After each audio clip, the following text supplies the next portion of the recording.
Hello, my name's Kevin. I'm the Atypical Cripple, and I am with a dear friend of mine. I'm going to label him the Woodsman. He cuts trees for a living, so go ahead and say hi. Hello, everyone. So, the Woodsman is come over tonight because I'm having issues with caregiving and how I just wondering, how do you think you've known me for a long time? How long have we known one another? It's been a while. I would guess, 6, 7 years. Right. Stay right in there. Okay. And so, how do we know one another? What's our association? We go to church together. Okay. So, how did you first meet me? Can you recall that? I know the first time we met was in the parking lot of church. Our pastor introduced you to me because I was a deacon at the church, and he thought Be of it might help? be wise for me to get to know you. Yeah, see what kind of needs you had. Right. And how did I respond to that? But yeah, you've always been very open to any advice. Been Mm-hmm. very open with what kind of issues you're dealing with. Always done exceptionally well at taking care of your own issues.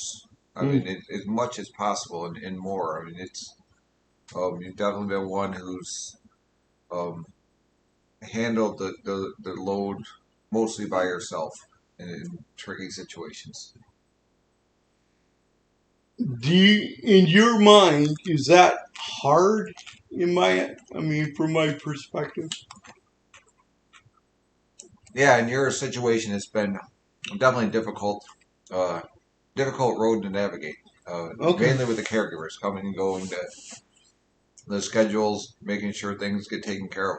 I mean, I know you're in a position where if things don't get taken care of and things fall apart, you'd be very destitute very quickly. So I think you've always done very well at planning ahead, knowing what needs to be done.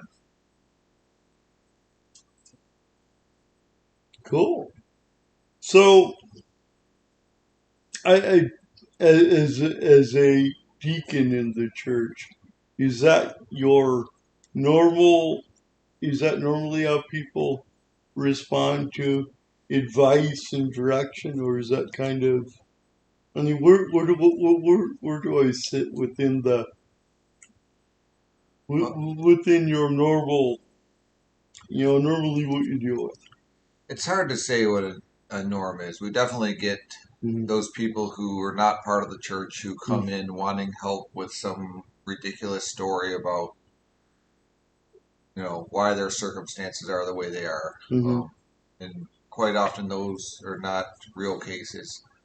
Within our congregation, it's been um, I I feel overall our congregation is a very responsible congregation who handles responsibilities well. And when there's been need, I've have nothing but respect for how people have handled the needs they have. Uh, so I don't know that our congregation is necessarily the stereotypical congregation because we don't have a lot whose lives are really just falling apart and having a hard time holding things together, um, Mm-hmm. financially anyway. So we've been blessed with a certain response to life circumstances that we take things head on. We don't tend to shuffle things under the rug. Would you say that would be a reflection of us Yeah, yeah, I would say so. Yeah, would you say that um I am a reflection of that kind of spirit, if you will? yeah, without a doubt. Awesome. So, as I was trying to explain to you, I think within certain you talked about how you get people with hard luck cases. how would you differentiate my case from, let's say, a more hard luck? All right, a lot of the hard luck cases I'm referring to are really just people who've made a habit or a lifestyle of looking for assistance from churches, and coming up with stories of why they need help. Um, with you having cerebral palsy and being in a wheelchair, there's certain things you just cannot do for yourself.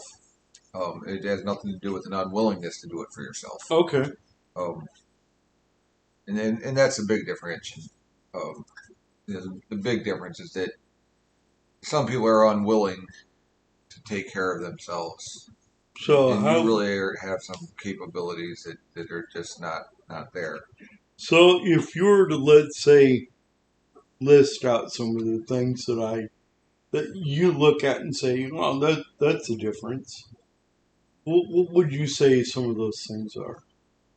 The way you handle your finances is exceptional. I mean, I know you get very little, you get a very set amount, and with that, have always have extra food on storage. You always seem to know when an expense is coming, or able to put enough away to cover whatever expense is coming up. You look at the maintenance of your vehicle and your wheelchair, and are always looking for what needs to be done before it becomes an issue. I think one of the things I really like about our church is that um, one of your fellow officers is completely fabricating, at my request, a piece to lift that I look at and I'm blown away by it. Blown away by the amount of talent at our church. And how many talented and willing people there are, even though we're all very busy. Actually, you guys are all very busy. I don't have a lot going on, but I see how everyone, once they understand the problem, they just rush in and they want to fix it. And unfortunately, my problem is not something that can take an afternoon to deal with. Would you agree with that? Yeah, I think as far as the people at our church go, they're very willing to help when they see a problem and have the ability to fix the problem. Mm-hmm. Right, especially with your issue with finding caregivers.